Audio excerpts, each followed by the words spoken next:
The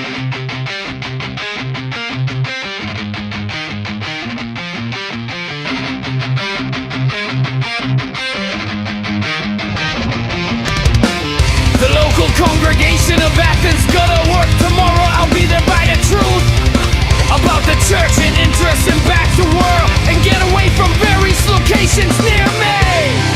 Address and back in God's hands, unborrowed from the far side of Christ.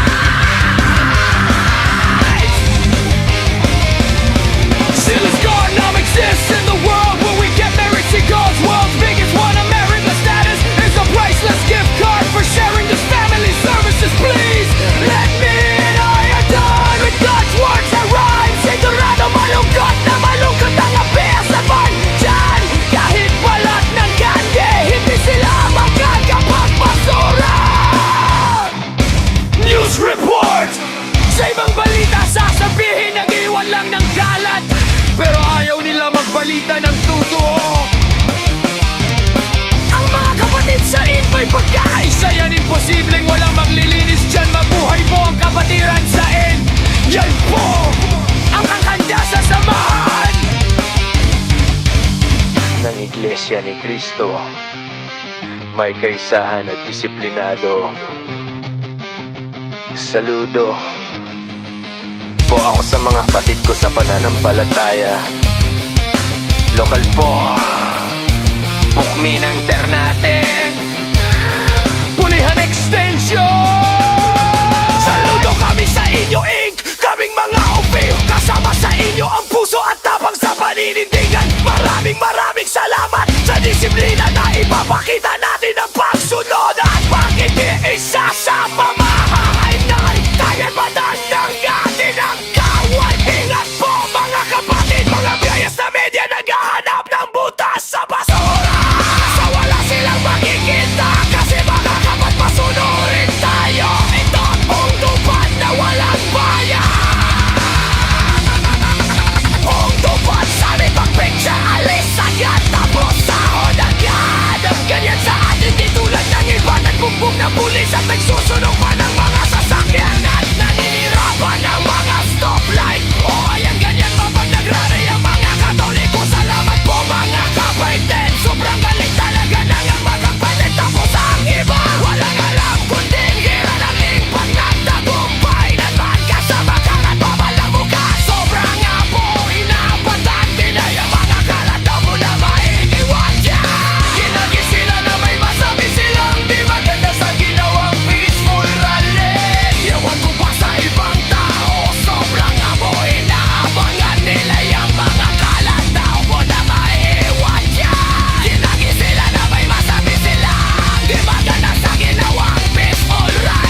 Kasi may mga madudumi ang mata na mahilig mag-picture sa mga ganyan.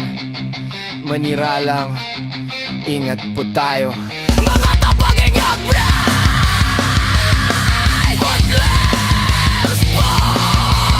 yung natutulog dyan, suluneta. Baka yung mga gwalim dyan, masira yan.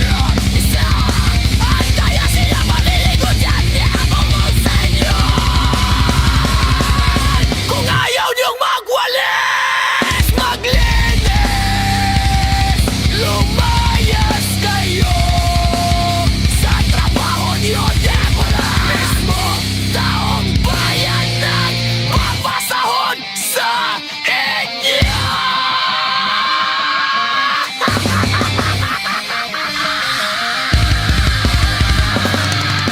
Huwag ninyong papuntahin si Dory Bregolina.